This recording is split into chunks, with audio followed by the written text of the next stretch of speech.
تو یہ اس کے کچھ فضائل ہیں، اس سے معلوم ہوتا ہے کہ بہت بڑی فضیلت ہے۔ ایک فضیلت سورہ فاتحہ کی یہ بھی ہے کہ یہ دم میں بھی رقیہ کے کام آتی ہے۔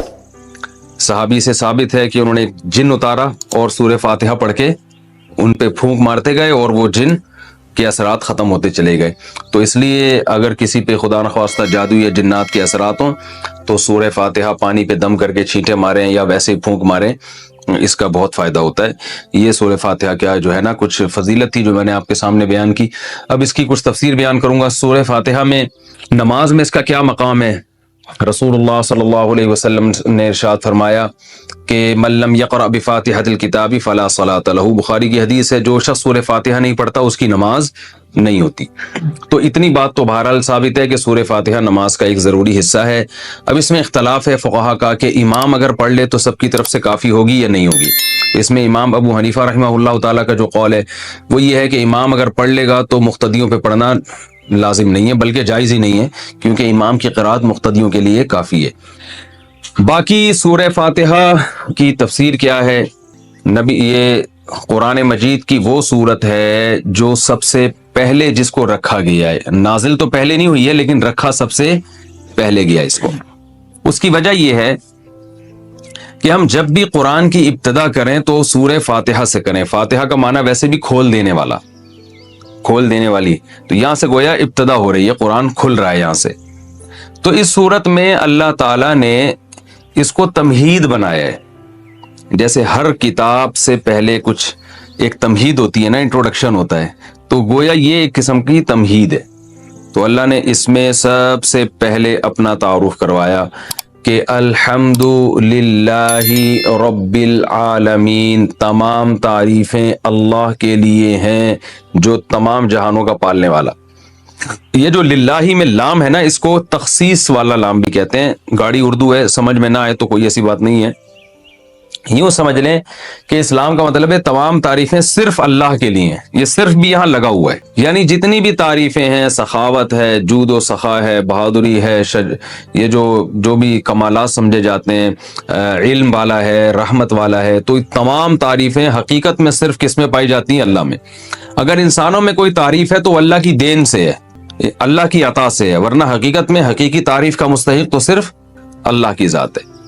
تو اللہ نے اپنا تعارف کروایا رب العالمین، تمام جہانوں کا پالنے والا، اس لیے کہ جب تک آپ کے سامنے کتاب کے مؤلف کا انٹروڈکشن نہیں ہوگا آپ کتاب کو ویلیو نہیں دو۔ الحمدللہ رب العالمین، العالمین عالم کی جمع ہے، عالم کہتے ہیں جہان کو، بہت سارے جہان ہیں۔ اب اس میں علماء کی مختلف آراء ہیں، بھئی جہان اس اعتبار سے بھی ہیں کہ زمین ایک الگ دنیا ہے، آسمانوں کی ایک الگ دنیا ہے، پھر آسمان 7 ہیں، ہر 7 آسمان کی ایک الگ دنیا ہے، تو اس لحاظ سے اللہ نے بہت سارے جہان بتائے۔ اور بعض علماء کہتے ہیں اس لحاظ سے بہت سارے جہان ہیں کہ ایک جہان یہ دنیا کا ہے، ایک قبر کا ہوگا اور ایک آخرت کا ہوگا۔ یہ بھی تو الگ الگ جہاں ہے نا، ہم تو شفٹ ہوتے ہیں، ہماری روح یہاں سے مادی زندگی سے برزخ میں جائے گی، برزخ سے پھر آگے دوبارہ حشر میں، پھر جنت ہے یا جہنم ہے، تو یہ سارے مختلف جہاں ہیں۔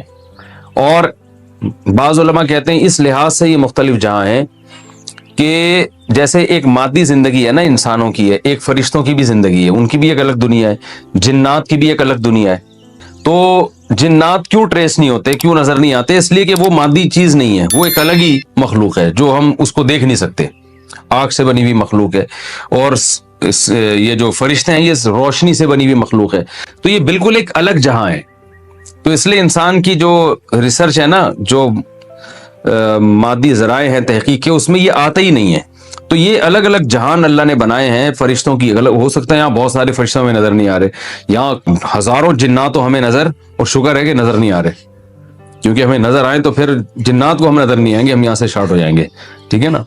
تو ہوتے ہیں جنات بھی گھوم رہے ہوتے ہیں دائیں بائیں۔ تو ابھی اللہ کا انٹروڈکشن چل رہا ہے، تو اللہ نے فرمایا کہ اس کی بہت ساری صفات ہیں، لیکن اس کی جو سب سے اہم ترین صفت ہے، بڑا مہربان اور نہایت رحم کرنے والا، اس کی وہ جس کو میں نے الرحمن رحیم کے لفظ میں بہت ڈیٹیل سے میں بیان کر چکا ہوں کہ اللہ کی رحمت اللہ کے غصے پر غالب ہے، اور اللہ اصل میں تو رحم ہی کرتا ہے، سزا جب دیتا ہے کہ جب کوئی اس کی نافرمانی کرے، اور اس میں بھی بہت سارے آپشن اس نے معافی کے رکھے ہوئے۔ تو الرحمن الرحیم آگے فرمایا کہ مالک یوم الدین، روز جزا کا مالک۔ دیکھیں مالک تو اللہ اس جہاں کا بھی ہے، اس جہاں کا بھی ہے۔ لیکن روز جزا کا مالک اس لیے اللہ نے بیان کیا کہ اس دنیا میں عارضی طور پر انسانوں کی بھی حکومت ہوتی ہے، لہذا انسان ایک دوسرے پہ ظلم کرتے ہیں اور اللہ یہ ظلم ہونے دیتا ہے، کیونکہ اللہ نے اختیارات دے دیے ہیں کہ تم چاہو تو سیدھے راستے پہ چلو، تم چاہو تو غلط راستے پہ چلو، اس قسم کے اختیارات اللہ نے ہمیں دے دیے۔ تو آخرت میں یہ اختیارات نہیں ہوں گے، اور آخرت میں ملکیت صرف اور صرف اللہ کی ہوگی۔ تو لہذا جو عقل مند لوگ ہیں وہ آخرت کو سامنے رکھ کر زندگی گزارتے ہیں، وہ کہتے ہیں اگر آج ہم نے اپنے اختیارات کا غلط اور ناجائز فائدہ اٹھایا تو کل ہمیں یہ بھگتنا پڑے گا، کیونکہ یہ اختیار ہم سے سلب ہو جائے گا، ہم سے چھین لیا جائے گا۔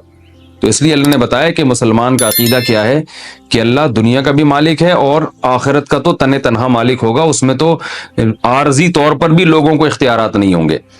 تو یہ آخرت کا عقیدہ بہت ضروری ہے، اس کے بغیر اسلام پہ نہ کوئی چل سکتا ہے، نہ وہ مسلمان کہلا سکتا ہے۔